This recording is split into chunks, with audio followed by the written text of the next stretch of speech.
Week 43. Day 295, on wandering aimlessly. We are engineered as goal-seeking mechanisms. We are built that way. When we have no personal goal which we are interested in and which means something to us, we are apt to go around in circles, feel lost and find life itself aimless and purposeless. We are built to conquer environment, solve problems, achieve goals. And we find no real satisfaction or happiness in life without obstacles to conquer and goals to achieve. People who say that life is not worthwhile are really saying that they themselves have no personal goals which are worthwhile. Maxwell Maltz. If you've been wandering aimlessly, asking yourself what's the point of life and feeling like you have no purpose, it's possibly because you don't have any important long-term goals to achieve. Whenever I found myself in such a situation, it was always during a transitory period between finishing work on one important goal and looking for a new challenge. When you reach an important long-term goal, by all means celebrate it, but don't give yourself more than a couple of weeks to set a new challenge. Failing to identify a new exciting target and living your life without any big goals eventually leads to depression. I'm talking from my personal experience. If I don't have a guiding star in the form of a significant long-term goal, I lose motivation for everything, including my passions. For this reason, I always have secondary goals. Whenever I accomplish my primary goal and don't immediately come up with a new primary goal, I promote one of the secondary goals to become my new objective. I strongly suggest creating a waiting list of goals to achieve, so that when you find yourself without a goal, you'll be able to quickly refocus on a new challenge. Day 296, on your habitual thoughts. Such as are thy habitual thoughts, such also will be the character of thy mind, for the soul is dyed by the thoughts. Marcus Aurelius. The thoughts you entertain most often will have the biggest impact on who you are as a person. If you think about your business every day, you'll define yourself as an entrepreneur. If you have negative thoughts every day, your attitude will be negative. If every day you blame everything and everyone but you for your problems in life, you'll self-identify as a victim. For this reason, it's a good exercise to periodically take stock of your most habitual thoughts and their potential impact on who you are as a person. For example, I recently discovered that I had been engaging in too many negative thoughts. While those negative thoughts usually represent a small percentage of the thoughts I have, lately they had multiplied.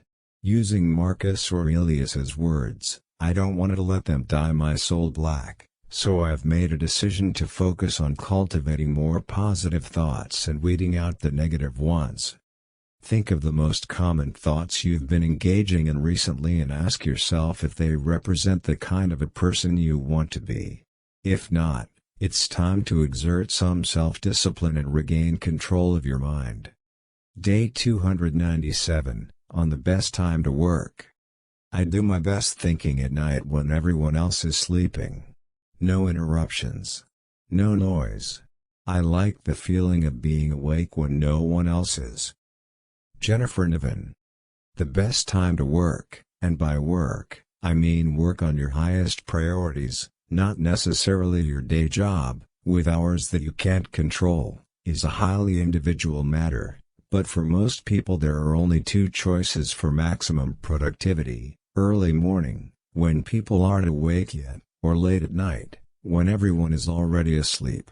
The common denominator is the lack of interruptions that can ruin your concentration in a matter of seconds.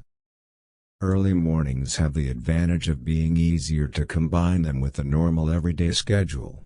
Even if you wake up at 5 in the morning, you can still lead a regular life, go to work or attend other obligations during the day with plenty of energy. Spend time with family and friends during the afternoon, and every now and then stay up late and enjoy the evenings.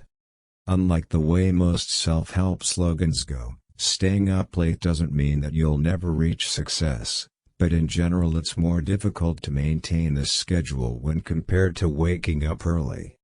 For one, most humans don't handle night shifts well because we're programmed to sleep when it's dark and be active when there's light. Second, having to sleep during the day means missing out on many social events. Moreover, a typical employee can't afford to stay up late, they need to be at work at 9. In the long run, it's impossible to survive 8 hours of work after only a couple of hours of sleep. For this reason, working at night is most suitable to people with flexible schedules.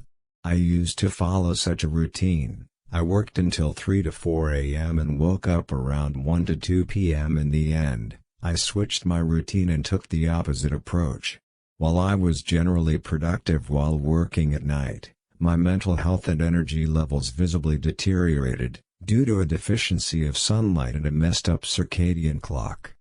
Still, it's good to test both approaches and see which one is most suitable for you. The key is to find a period of time when you feel most productive and able to concentrate. Day 298, on the suffocating mantras. The yogic sages say that all the pain of a human life is caused by words, as is all the joy. We create words to define our experience, and those words bring attendant emotions that jerk us around like dogs on a leash. We get seduced by our own mantras. I'm a failure. I'm lonely. I'm a failure. I'm lonely, and we become monuments to them. To stop talking for a while, then, is to attempt to strip away the power of words, to stop choking ourselves with words, to liberate ourselves from our suffocating mantras. Elizabeth Gilbert. Self-talk can build you up or it can drag you down. If each day you repeat in your head the mantra that you're a failure or you're lonely, guess what you're going to get? Success and companionship? Think again. You exhibit actions congruent with your inner self-talk. If you consider yourself a failure and a lonely person, that's what you're going to get, more failure and loneliness. Be aware of the suffocating mantras in your life. Liberate yourself from suffering by refusing the negative self-talk. Each time you tell yourself something negative, seek the proof of the opposite. When you say to yourself, I'm a failure, think of one, just one, situation in which you succeeded. How can you be a failure if you experience successes? When you say, I'm weak-willed, think of one, just one, instance in which you managed to overcome a temptation. You might not have the level of self-discipline you desire, but it doesn't mean that you're automatically too weak-willed to change. Strip away the power of negative mantras by citing, in your head, the evidence against them. Repeat this evidence as a sort of a counter-mantra so that you can, instance by instance, weaken the grip of the negative mantra and eventually free yourself of it. Day 299, on generalizations. I often wonder why the whole world is so prone to generalize. Generalizations are seldom if ever true and are usually utterly inaccurate. Agatha Christie. Generalizations demonstrate lazy thinking, and lazy thinking is one trait that you most certainly don't want to have if you want to improve your self-discipline. Resist the temptation to categorize everyone and everything. Acknowledge that, besides black and white, there are all kinds of shades of gray. One of the most dangerous types of generalizations is assuming that a frequently repeated opinion is a fact. Examples include: 1. Every salesman is a liar wanting to make as much money as they can on every sale. If that's the generalization you believe, how effective will you be at selling your own services or yourself to a potential employer? 2. All men/women are horrible people. Good luck developing happy relationships with people if you categorize every member of the opposite sex as a horrible person. 3. All successful people got lucky. If that's what you believe, do you think it's possible you'll ever achieve success? 4. The only way to become properly educated is to go to college, and, what usually follows that generalization, Your education ends the moment you graduate. Without lifelong learning, achieving and maintaining success will be a tricky proposition. 5. You need to be white/wake up early/start a business/be rich/live in the United States/be male/fill in the blank to become successful. Be cautious not to equate success with a single trait or habit. Warren Buffett drinks 5 cans of Coke every day. 298 Does it mean that drinking Coke leads to success and longevity? Catch yourself whenever you proclaim generalizations that masquerade as facts. Unless you can state beyond a reasonable doubt that everything or everyone is the way you describe it, and it takes only one thing or person to prove otherwise, you're only voicing an opinion. Day 300, on walking. All truly great thoughts are conceived while walking. Friedrich Nietzsche. Walking is not only a fantastic exercise that almost everybody can perform, but also a powerful way to awaken your creativity and boost your problem-solving skills. I strongly suggest adding the habit of walking regularly, even if it's just 15 minutes, to your weekly schedule. For even better results, pick a route leading you through natural surroundings or at least away from the hustle and bustle of city living. I like to take walks with a specific intention in my mind.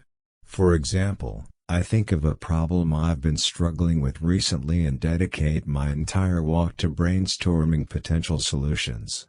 I sometimes listen to important podcasts when walking because I know that if it weren't for the walk, I wouldn't listen to them with as much focus as they deserve. Don't underestimate the power of this simple exercise to change your life. Walking gives you an opportunity to move your body, recharge, reflect, and potentially resolve difficult problems that you wouldn't otherwise be able to handle in your distracting, day-to-day life. Day 301, on the power of rituals. A growing body of research suggests that as little as 5% of our behaviors are consciously self-directed. We are creatures of habit, and as much as 95% of what we do occurs automatically or in reaction to a demand or an anxiety. Jim Lohr. If the vast majority of what we do is an automatic behavior, then what we need to focus on in the first place is making sure that our rituals are empowering. But first, we need to identify and assess our automatic behaviors.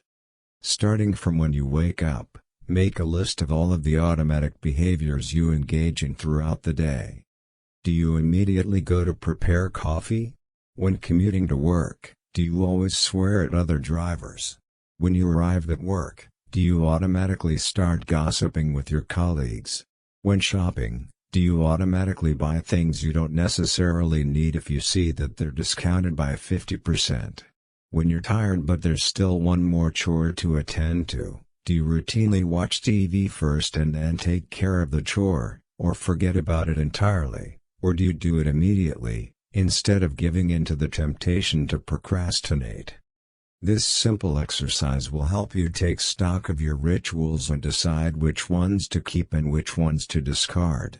Since automatic behaviors often take place without us being entirely aware of them, making such a list may help you discover your blind spots. In addition to performing this exercise, pick one day during which you'll try to catch yourself whenever you're automatically engaging in disadvantageous behaviors. It's only with heightened self-awareness that you can identify some of the little everyday habits that negatively affect your willpower,